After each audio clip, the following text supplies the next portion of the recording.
strap yourselves in, folks, because tonight we are diving headfirst into one of the most chilling tales of haunted history, true crime, and the paranormal.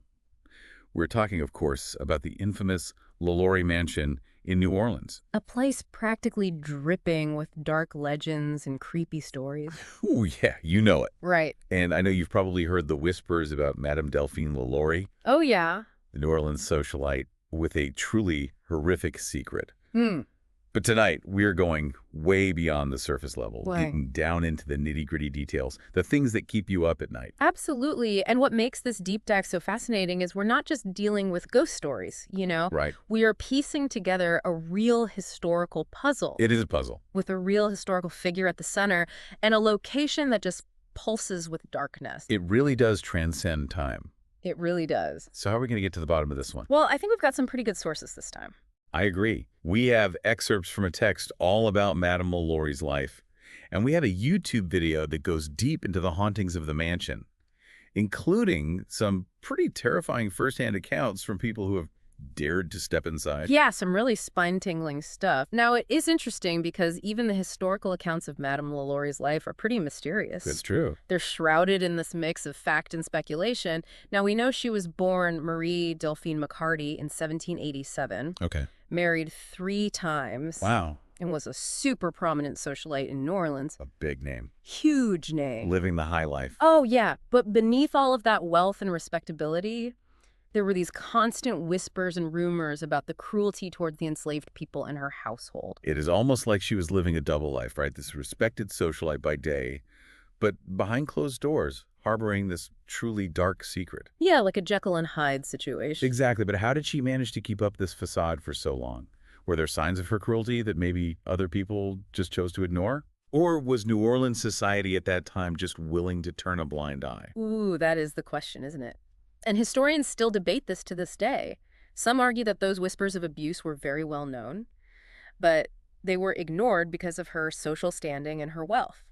Money talks, as they say. Always. Others, though, suggest that those stories were really exaggerated over time, fueled by the sensationalism and the mystery surrounding what happened at that mansion. Right, so it is really hard to separate fact from fiction. Absolutely. And that just reminds us, that history is rarely black and white. Separating truth from myth can be a real challenge. Especially with such a polarizing figure like Madame LaLaurie. Exactly. Okay, so let's talk about the mansion itself. The LaLaurie Mansion at 1140 Royal Street has basically become synonymous with haunted New Orleans. Oh, for sure. It's like the building itself absorbed the suffering and terror that took place there. And the event that truly rips the veil off of the LaLaurie Mansion secrets is a fire in 1834. Oh yeah, the infamous fire. Yes, and this is a turning point in the story because it exposes the horrific reality of what was really going on in that house. Firefighters responding to this blaze made a truly gruesome discovery.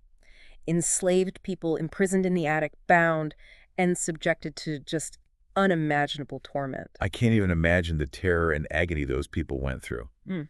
It is no surprise that the mansion is now considered a paranormal hotspot, with reports of screams and moans, footsteps. It's like the very air in the place vibrates with the energy of those who suffered. Yeah, it really does make you think about that theory of place memory, the idea that these traumatic events can leave behind a residue of energy, almost like an echo or imprint. Right. That can be sensed by those who are a little more sensitive to it. It's like the mansion itself is a witness, right? Right. Holding on to those memories, those echoes of pain. But the story doesn't end there, right? Yeah. In 2007, the mansion attracted the attention of somebody known for taking a risk or two, Nicolas Cage. Nicolas Cage. He buys this place, I know. drawn to its infamy, even calling it the most haunted house in America. What was he thinking? I don't know. Right. Seems like he was captivated by the mansion's mystique, like he wanted to experience the haunting firsthand. But it didn't take long for the house to show its true colors. No, it did not. Cage reported all kinds of creepy happenings. Footsteps, whispers, Yeah. cold spots, the classic haunted house starter pack. Yeah. But then things got really dark. Shadowy figures in the attic. No. Even his guests and staff were reporting paranormal activity. Oh my God. One housekeeper even claims to have seen an apparition of a woman resembling Madame LaLaurie herself. Oh, get out. Seriously. That's terrifying. And what's even more interesting is how Cage's personal life seemed to mirror that dark energy. What do you mean? He faced financial troubles and a major career downturn not long after buying that place. Okay. So coincidence or I don't and there's know. something more to it? Adds another layer to this creepy tale, though, doesn't it? It really does. But, I mean, did the mansion force him to make bad financial decisions? Well, that is the question, isn't it? Is the mansion a sentient entity? Or is it simply a vessel, a container for the darkness poured into it over centuries? We don't know. Right. But whether the mansion is malevolent or not. One thing's for sure. Cage's experience was enough for him to get out of there. Yeah, I'd be running for the hills, too. Yeah, he loses the mansion to foreclosure in 2009 and reportedly never wanted to go back. I can't say I blame him. So that brings us to the present day. The mansion remains closed to the public, shrouded in secrecy under new ownership. But even from the outside, people report seeing shadowy figures in the windows Really? and hearing faint cries at night. Oh, God. It's like its dark reputation just keeps growing. Well, what's fascinating here is this idea that the mansion might be creating ghosts. Okay. Not in the literal sense, but by drawing people in with its dark history Yeah. and then amplifying their fears and anxieties, Right. making them more likely to experience something paranormal. It's like a self-fulfilling prophecy, right? Yeah, exactly. The more people believe it's haunted, the more likely they are to find evidence. Exactly. And that's where things get even creepier. During renovations in 2023, workers unearthed something unsettling. A bone and cloth doll. Something it could be some kind of voodoo charm or a curse, possibly linked to Madame LaLaurie's rumored interest in the occult. And shortly after the discovery, things took a turn for the worse. Uh-oh. Workers reported hearing chanting voices and seeing a childlike figure. They said they felt an overwhelming sense of dread. They refused to continue working. They said the mansion's energy had become too dark, too oppressive. And it wasn't just the workers. People in the neighborhood started noticing strange things too. Shutters rattling violently even when it was calm out. Animals refusing to go anywhere near the property. Oh my God. It's almost like whatever was inside was getting stronger. Like it was feeding on this fear. Yeah. Okay, so we've got this building steeped in darkness, workers fleeing in terror, and rumors of a malevolent force brewing inside the LaLaurie Mansion. What happens next? Do the owners just say, forget it, board it up, and call it a day? Well, with the mansion's reputation and those increasingly disturbing events, they decided to call in an expert. In 2024, they invited Dr. Evelyn Marks, a skeptical paranormal investigator, to investigate. She was known for her really scientific approach to this stuff. So she assembles this team, they bring in high-tech equipment, determined to figure out what was going on in that house. Okay, you mentioned place memory earlier, the idea that a location can hold on to the energy of past events. Can you expand on that a bit? I'd love to know more about the science behind it. Sure, there's this growing area of study, looking at the impact of trauma on environments. Some researchers believe that strong emotions, especially negative ones like fear and suffering, they can leave behind an energetic imprint, like an echo, an imprint of those past events that can be sensed by some people. And this isn't just a mystical idea. There's actually some evidence that suggests our emotions can affect the electromagnetic fields around us, and those fields can persist long after we're gone. Wow, that's fascinating. Okay, so what did Dr. Marks and her team find when they went into the LaLaurie Mansion? Well, they had some pretty unsettling encounters. They reported smelling charred wood and flesh, a horrifying sensory flashback to the fire. They caught these humanoid shapes on their thermal cameras, suggesting temperature changes that couldn't be explained. And maybe most disturbing of all, they recorded a voice calling out the name Samuel. Wait, Samuel, is there some historical connection to that name? Interestingly enough, yes. Records mention a young boy named Samuel who disappeared from the mansion in 1833, the year before the fire. And his disappearance was never solved, just adding another layer of mystery to that place. Okay, that gives me chills. So this voice calling out Samuel, could it be the boy's spirit trapped inside all these years? Well, it's definitely possible. That theory of residual energy suggests that spirits or entities might be able to imprint themselves on a location, especially if they experienced intense trauma or suffering. And this place memory concept isn't just about ghosts. It could also explain why some locations feel oppressive or unsettling, even with no traditional haunting. That's super creepy. So did anyone on Dr. Marks's team have a particularly disturbing experience? One of the junior investigators, a man named Sam, he was deeply affected by the mansion's energy. He felt drawn to the attic where so much suffering occurred. And he kept repeating this phrase, "They're still here." And the body camera footage from that moment is chilling. You see these shadowy figures moving in the background, and you hear this whisper, "Stay with us." It's like something in the mansion was trying to connect with him, trying to pull him in. Okay, that's terrifying. To be targeted by a malevolent force in a place like that. It's like the mansion itself is choosing its victims. It really is unsettling. And what's even more disturbing is that the team didn't escape unscathed. Their equipment malfunctioned, they had vivid nightmares, and Dr. Marks reported strange things happening back in her own home. Moving objects, whispers at night. It's like whatever they encountered followed them home. Wow, that takes Haunted House to a whole other level. So you mentioned a sigil earlier. What's the significance of that? Ah, yes, the sigil.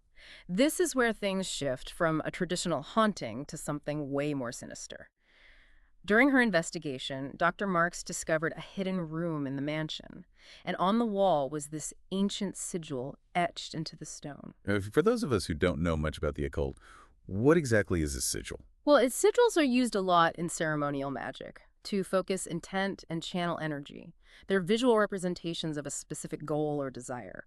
It's like a coded message to the universe designed to attract or manifest something specific. The fact that this sigil was hidden suggests it was something LaLaurie wanted kept secret, something she might have even feared. Okay, so what was its purpose? Did Dr. Marks figure that out? To understand the sigil, Dr. Marks called in an expert in occult symbols, Victor Bont. And Bont's explanation is truly chilling. He believes the sigil wasn't just designed to bind spirits to trap them there, but to actually draw power from those trapped souls. So she wasn't just trying to contain them, she was trying to use their energy for her own gain. Exactly. What was she hoping to achieve? That's the big question. Bont thinks LaLaurie, who was obsessed with beauty and youth, might have been seeking immortality, or at least a way to prolong her life.